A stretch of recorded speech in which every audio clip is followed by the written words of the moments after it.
Ini yang ditanyakan adalah soal pidato beliau di acara peringatan hari lahir Pancasila kemarin.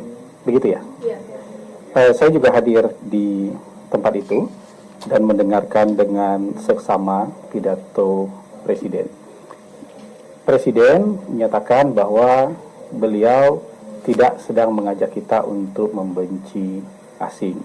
Tapi beliau juga menekankan bahwa jangan gadaikan kepentingan nasional kita, jangan gadaikan persatuan kita, jangan gadaikan kedaulatan nasional kita, ya, untuk kepentingan-kepentingan lain, apalagi kepentingan-kepentingan orang yang ada di luar negara kita.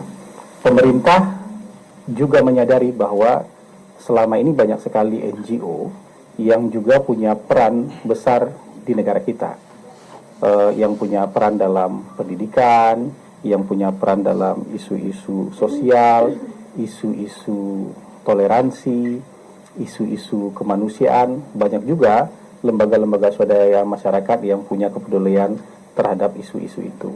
Yang ditekankan oleh Bapak Presiden bukan seluruh LSM, bukan LSM secara keseluruhan, tapi kelompok-kelompok yang selama ini merongrong persatuan, kelompok-kelompok yang selama ini mendiskreditkan pemerintah dengan menyebarkan isu-isu yang tidak benar, ya, kelompok-kelompok yang mungkin selama ini juga diindikasikan mengadu domba, memecah belah persatuan kita.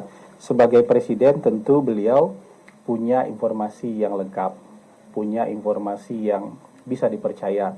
Siapa-siapa saja kelompok-kelompok, baik itu individu, baik itu berorganisasi, bahkan mungkin mengatasnamakan lembaga swadaya masyarakat yang memerankan peran ini. Dan dalam sejarah kita, ya, Bapak Presiden juga mengalami banyak sekali perjalanan sejarah. Beliau paham betul bahwa dalam banyak kejadian-kejadian di Republik kita ini tidak terlepas dari intervensi asing. Ya, dalam berbagai perubahan besar yang terjadi di Republik kita itu tidak terlepas dari intervensi asing. Jadi ada batasannya. Batasannya adalah organisasi-organisasi tertentu yang memang tampak dengan jelas kemudian selalu mendiskreditkan bangsa kita, mendiskreditkan pemerintah, atau mencemooh usaha-usaha kemajuan yang ingin kita lakukan, atau mencoba membatalkan, ingin program-program prioritas pemerintah dibatalkan saja, tidak dilanjutkan, jadi yang seperti itu. Itu yang dimasukkan oleh Presiden, jadi tidak dipukul rata secara umum. Sama kayak kita bicara premanisme kan. Premanisme itu ada yang bergabung di ormas, tapi tidak ormas secara umum. Yang dikejar dan ingin diberantas oleh pemerintah adalah tindakan premanismenya, baik dia individu, berkelompok maupun berorganisasi. Kira-kira kayak gitu. Kalau 16 mas soal itu masih soal NGO asing, masih soal pihak asing yang mengintervensi NGO itu, tapi kan kita tahu selama ini NGO itu adalah bagian dari masyarakat sipil yang berperan mengawal demokrasi gitu. Apakah tidak khawatir pihak istana dengan pernyataan kemarin itu akan berakibat pada pelemahan pengawasan masyarakat sipil terhadap jalannya demokrasi dan jalannya negara gitu? Sekarang merasa dilemahkan nggak? Teman-teman tetap bisa bersuara kan? Para teman-teman yang memang punya kepedulian terhadap kemajuan bangsa tetap bisa bersuara kok. Teman-teman yang mau menulis dengan kritis tetap bisa kok. Teman-teman wartawan yang ada program pemerintah yang ada masalah tetap tulis nggak apa-apa. Jadi ini tidak ada kaitannya dengan itu.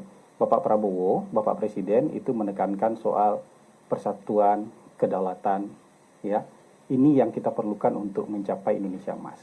Tidak ada negara yang bisa mencapai era keemasan, era kemajuan, melompat jadi negara maju kalau elit-elitnya bertengkar, kalau masyarakatnya tidak punya kepercayaan kepada pemerintah, begitu juga sebaliknya. Jadi ini yang beliau sedang bicara soal persatuan. Persatuan itu bukan berarti nggak boleh kritik, enggak. Kritik boleh, tapi kalau sudah adu domba, menyebar fitnah, melempar kebencian, setiap hari memproduksi informasi yang tidak benar, menyebar-nyebarkan informasi yang tidak benar, apalagi atas nama organisasi, kadang-kadang mengatasnamakan organisasi internasional, kadang-kadang mengatasnamakan organisasi yang selama ini punya kaitan dengan lembaga-lembaga yang di luar. Nah, ini yang beliau tekankan. Jadi soal kebebasan bicara hari ini kita semua bebas berbicara kok. Media sosial nggak ada yang di-ban, nggak ada yang direstriksi macam-macam. Semua orang, baik dia paham nggak paham, hari ini juga masih bebas berbicara. Jadi kontrol publik justru bukan lagi kuat.